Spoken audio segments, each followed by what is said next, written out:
আসসালামু আলাইকুম ওয়া রাহমাতুল্লাহি তাআলা ওয়া বারাকাতুহু।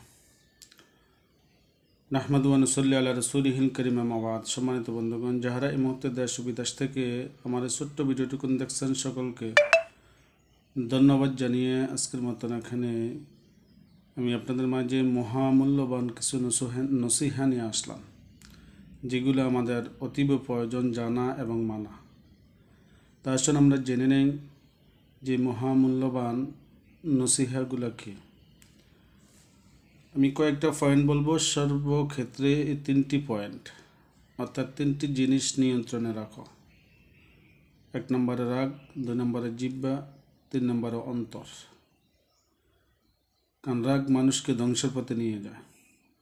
জিহ্বা দ্বারা আপনি ভালো কথা বলেন, আবার মন্দ কথাও বলেন।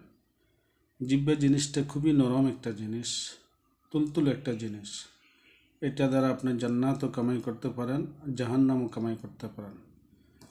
আর আমাদের অন্তর, যেখানে কলব বলা হয়, এই অন্তরটা আমরা পরিষ্কার রাখতে হবে।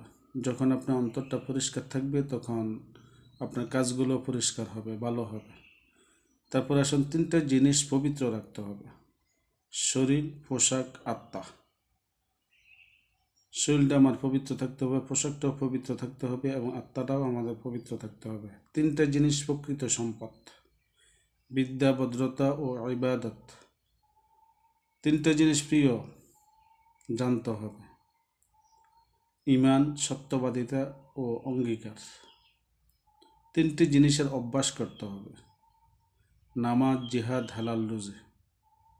3টি জিনিস চিন্তা করে ব্যবহার করতে হবে। ওই 3টি জিনিস হচ্ছে কলম। কলম দ্বারা আমরা কত ভালো কাজ করি, কোরআন হাদিস লিখি, আবার ইংলিশ লিখি, আবার এই কলম দ্বারা হারাম কাজও করি। এই একটা কলমের একটা সাইনে লক্ষ লক্ষ টাকা, কোটি টাকা আত্মসাৎ হয়ে যায়। কসম, আমরা অনেক সময় মিথ্যা মামলা জড়িয়ে পড়ি, অথবা মিথ্যা একটা সাক্ষী দেওয়ার জন্য আমরা যে কসম করে বলি। কদম মানে আমরা পা রাখতে হবে, যে কোন জায়গায় কোন কাজে আমরা পাটা রাখতে হবে, কোন কাজে পাটা রাখলে আমার দ্বারা গুনাহ হবে না, ওদিকে আমরা লক্ষ্য রাখতে হবে। এরপর 3টা জিনিস থেকে দূরে থাকতে হবে। নাম্বার 1, মিথ্যা, অহংকার, অভিশাপ। আপনার এই 3টা জিনিস থেকে দূরে থাকতে হবে। যদি এই জিনিসগুলো আমাদের ভিতরে আসে থাকে, তাহলে কিন্তু সমস্যা। আর 3টা জিনিসের সাথে যুদ্ধ করতে হবে, অর্থাৎ 3টা জিনিসের জন্য যুদ্ধ করতে হবে: ধর্ম, দেশ, জাতি।